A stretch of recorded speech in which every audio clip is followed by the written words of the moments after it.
আসসালামু আলাইকুম ওয়ারহমতুল্লাহ। আজ আমরা তিলাওয়াত করব আল কোরআনের সবচেয়ে দীর্ঘতম সূরা, সূরা আল বাকারা থেকে। আজকের অংশ হল আয়াত ৫১ থেকে ৬০ পর্যন্ত।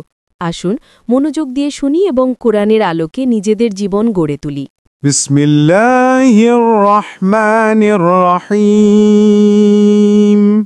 আল্লাহর নামে শুরু করছি, যিনি পরম করুণাময়, অতি দয়ালু। وَإِذْ وَاعَدْنَا مُوسَىٰ 40 لَيْلَةً ثُمَّ اتَّخَذْتُمُ الْعِجْلَ مِن بَعْدِهِ وَأَنْتُمْ ظَالِمُونَ। যখন মুসার উপর ৪০ রজনীর ওয়াদা করেছিলাম কিতাব প্রদানের জন্য, তার প্রস্থানের পর তোমরা তখন বাছুরকে উপাস্যরূপে গ্রহণ করেছিলে। বস্তুত তোমরা তো ছিলে জালিম। ثُمَّ عَفَوْنَا عَنكُم مِّن بَعْدِ ذَلِكَ لَعَلَّكُمْ تَشْكُرُونَ। এরপরও আমি তোমাদেরকে ক্ষমা করেছি, যাতে তোমরা কৃতজ্ঞতা প্রকাশ করো। وَإِذْ آتَيْنَا مُوسَى الْكِتَابَ وَالْفُرْقَانَ لَعَلَّكُمْ تَهْتَدُونَ।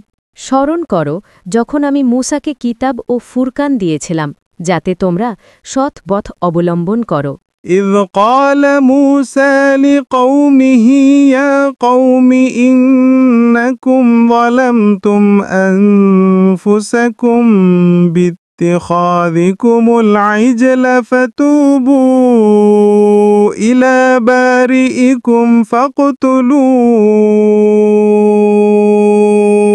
أَنفُسَكُمْ ذَلِكُمْ خَيْرٌ لَكُمْ عِندَ بَارِئِكُمْ فَتَابَ عَلَيْكُمْ إِنَّهُ هُوَ التَّوَّابُ الرَّحِيمُ। স্মরণ করো যখন মূসা আপন কওমের লোককে বলল, হে আমার কওম, বাছুরকে উপাস্যরূপে গ্রহণ করে তোমরা নিজেদের প্রতি কঠিন অত্যাচার করেছ। কাজেই তোমরা তোমাদের সৃষ্টিকর্তার নিকট তাওবা করো এবং তোমরা নিজেদেরকে, অর্থাৎ নিরপরাধীরা অপরাধীদেরকে হত্যা করো। তোমাদের সৃষ্টিকর্তার নিকট এটাই শ্রেয়। অতঃপর তিনি তোমাদের প্রতি ক্ষমা প্রদর্শন করলেন। তিনি অত্যন্ত ক্ষমাশীল, পরম দয়ালু। وَإِذْ قُلْتُمْ يَا مُوسَىٰ لَن نُّؤْمِنَ لَكَ حَتَّىٰ نَرَى اللَّهَ جَهْرَةً فَأَخَذَتْكُمُ الصَّاعِقَةُ وَأَنتُمْ تَنظُرُونَ।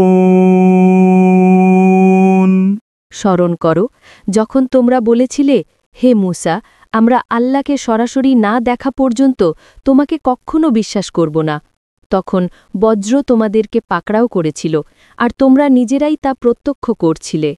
ثُمَّ بَعَثْنَاكُم مِّن بَعْدِ مَوْتِكُمْ لَعَلَّكُمْ تَشْكُرُونَ। অতঃপর তোমাদের মৃত্যুর পর আমি তোমাদেরকে আবার জীবিত করলাম, যাতে তোমরা কৃতজ্ঞতা প্রকাশ করো। وَظَلَلْنَا عَلَيْكُمُ الْغَمَامَ وَأَنزَلْنَا عَلَيْكُمُ الْمَنَّ وَالسَّلْوَىٰ كُلُوا مِن طَيِّبَاتِ مَا رَزَقْنَاكُمْ وَمَا ظَلَمُونَا وَلَٰكِن كَانُوا أَنفُسَهُمْ يَظْلِمُونَ। আমি মেঘ দ্বারা তোমাদের উপর ছায়া বিস্তার করলাম, তোমাদের কাছে মান্না ও সালওয়া প্রেরণ করলাম, আর বললাম, তোমাদেরকে যা দান করেছি তা থেকে বৈধ বস্তুগুলো খাও। আর মূলত তারা আমার প্রতি কোনো জুলুম করেনি, বরং তারা নিজেদের প্রতিই জুলুম করেছিল। وَإِذْ قُلْنَا ادْخُلُوا هَٰذِهِ الْقَرْيَةَ فَكُلُوا مِنْهَا حَيْثُ شِئْتُمْ رَغَدًا وَادْخُلُوا الْبَابَ سُجَّدًا وَقُولُوا حِطَّةٌ نَّغْفِرْ لَكُمْ خَطَايَاكُمْ وَسَنَزِيدُ الْمُحْسِنِينَ। স্মরণ করো যখন আমি বললাম, এ জনপদে প্রবেশ করো, সেখানে যা ইচ্ছে স্বচ্ছন্দে আহার করো, দ্বার দিয়ে নতশিরে প্রবেশ করো এবং বলো, ক্ষমা চাই, আমি তোমাদের অপরাধ ক্ষমা করব এবং সৎকর্মশীলদের প্রতি আমার দান বৃদ্ধি করব।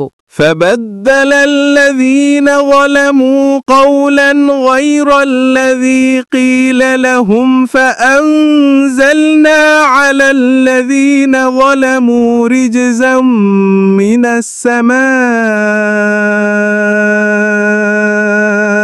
بما كانوا يفسقون কিন্তু যারা অত্যাচার করেছিল তারা তাদেরকে যা বলা হয়েছিল তার পরিবর্তে অন্য কথা বলল।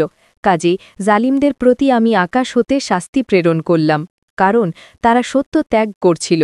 وَإِذِ اسْتَسْقَىٰ مُوسَىٰ لِقَوْمِهِ فَقُلْنَا اضْرِب بِّعَصَاكَ الْحَجَرَ فَانفَجَرَتْ مِنْهُ 12 عَيْنًا قَدْ عَلِمَ كُلُّ أُنَاسٍ مَّشْرَبَهُمْ كُلُوا وَاشْرَبُوا مِن رِّزْقِ اللَّهِ وَلَا تَعْثَوْا فِي الْأَرْضِ مُفْسِدِينَ স্মরণ করো, যখন মূসা তার কওমের জন্য পানি প্রার্থনা করল, আমি বললাম, তোমার লাঠি দ্বারা পাথরে আঘাত করো। ফলে তা থেকে 12টি ঝরনা প্রবাহিত হল। প্রত্যেক গোত্র নিজ নিজ পানের জায়গা চিনে নিল। বললাম, আল্লাহ প্রদত্ত রিজিক হতে তোমরা পানাহার করো এবং দুষ্কৃতিকারীর মতো পৃথিবীতে ফাসাদ সৃষ্টি করো না। আলহামদুলিল্লাহ। আমরা শুনলাম সূরা আল বাকারা আয়াত 51 থেকে 60 পর্যন্ত। আল্লাহ আমাদের সবাইকে কোরআনের শিক্ষা অনুযায়ী চলার তাওফিক দান করুন। পরবর্তী পর্বে আমরা আবারও নতুন আয়াত নিয়ে হাজির হব ইনশাল্লাহ। ততক্ষণ পর্যন্ত সবাই ভালো থাকুন। আসসালামু আলাইকুম ওয়া রাহমাতুল্লাহ।